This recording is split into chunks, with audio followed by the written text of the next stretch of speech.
What if the reason your life feels stuck isn't because you're not trying hard enough, but because your brain has already decided how it's going to go? Think about that.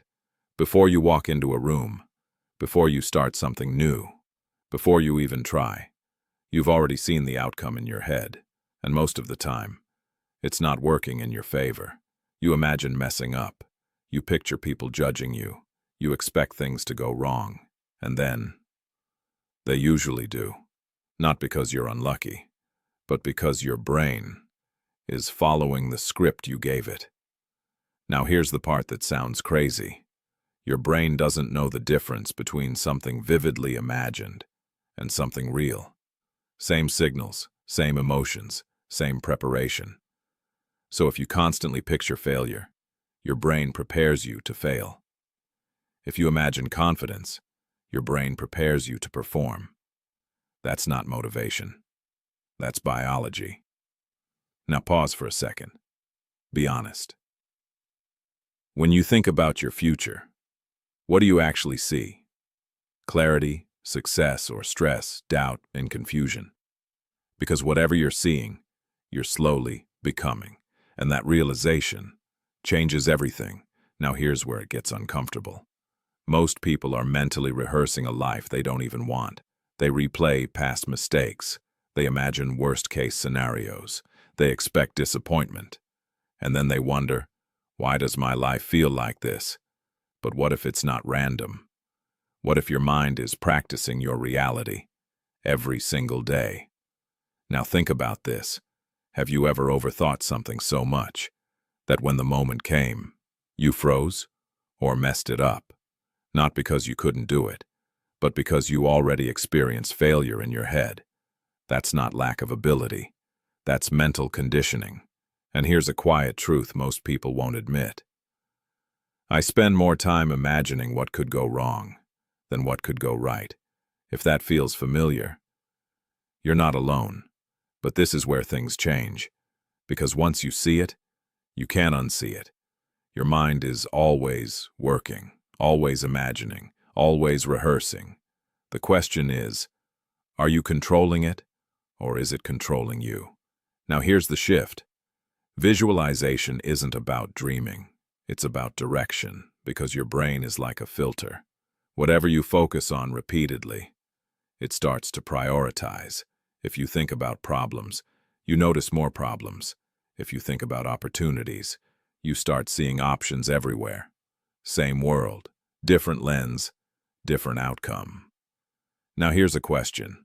Why does your brain default to negative images? Why does it always jump to worst-case scenarios? Think about it. Because your brain isn't designed for success.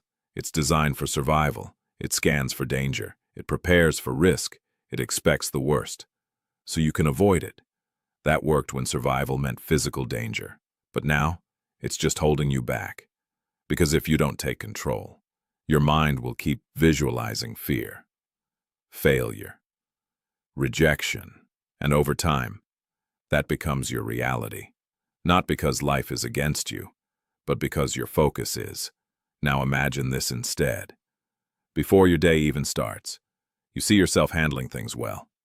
Calm, focused, in control. You visualize conversations going smoothly. You picture yourself thinking clearly, responding instead of reacting. And suddenly, you show up differently. Not perfectly, but better. More intentional. Now here's the part nobody tells you. This isn't fake. This isn't positive thinking. This is training. You're preparing your brain for how to respond. But wait, because most people try this once, and nothing changes. And the reason why is where everything breaks. Here's the final shift.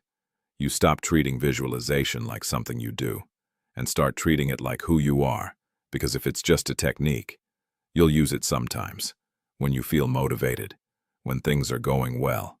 But when life gets hard, you'll fall back to old patterns, old thoughts, old reactions. But when it becomes your identity, everything changes. Now think about this. Right now, you already have an identity, a mental version of yourself you've been repeating for years. Maybe it sounds like, I'm not consistent. I overthink everything. I always mess things up. And those thoughts, they've been rehearsed.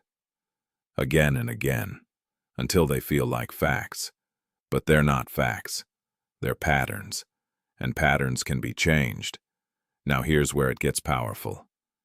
You don't try to fix your life directly. You change the version of yourself you keep seeing, because once that changes, your behavior follows. Automatically. Now imagine this. Instead of seeing yourself as someone stuck, you start seeing someone who shows up anyway. Someone who finishes what they start. Someone calm under pressure, not perfect, but reliable. And you don't just say it. You see it. Every day. In detail. How you wake up. How you move through your day. How you respond when things don't go your way. How you handle distractions. And slowly, that version starts to feel normal. And what feels normal becomes your default. Now here's the part nobody tells you. You don't need full belief to start. You just need repetition. Because belief isn't where this begins, it's where it ends. After you've seen the same version of yourself, over and over again. Now let me be honest with you. At first this will feel uncomfortable, even fake, because you're stepping outside of who you've been, and your brain will push back. Hard. It'll say, this isn't you. You're forcing it. You'll go back to normal anyway. And this right here, this moment, is where most people stop. But if you push through that, if you keep showing up, even when it feels unnatural, that's when something shifts. Now here's a question. Who would you be if you actually trusted your own vision? Not sometimes, not when it's easy, but fully. How would you think? How would you act? How would you respond when things get difficult? Because that version of you already exists. It just hasn't been practiced enough. Now here's the truth. Visualization works because it changes how you show up. Not magically, practically. You notice different things. You make better decisions. You take actions you would have avoided before. And over time, those small changes build something real, a different life.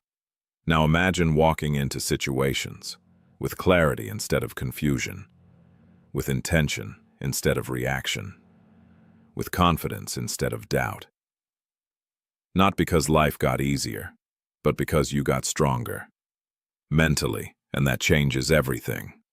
Now bring it back to you, right now, because this isn't theory. This is what you do next. The next time you feel stuck, pause and ask yourself, what am I imagining right now? Because that image is shaping your next move. If it's fear, shift it. If it's doubt, replace it. If it's chaos, reframe it. Because you always have control over that part, and that part controls more than you think. Now here's the final thought. Your mind is always rehearsing something. The question is, are you rehearsing the life you want, or the life you're afraid of? Because whatever you keep seeing, you'll eventually start living. So choose carefully. And if this hits something real in you, don't just move on. Stay with it. And if you want more like this, subscribe and start becoming the person who wins in their mind first, and then in reality.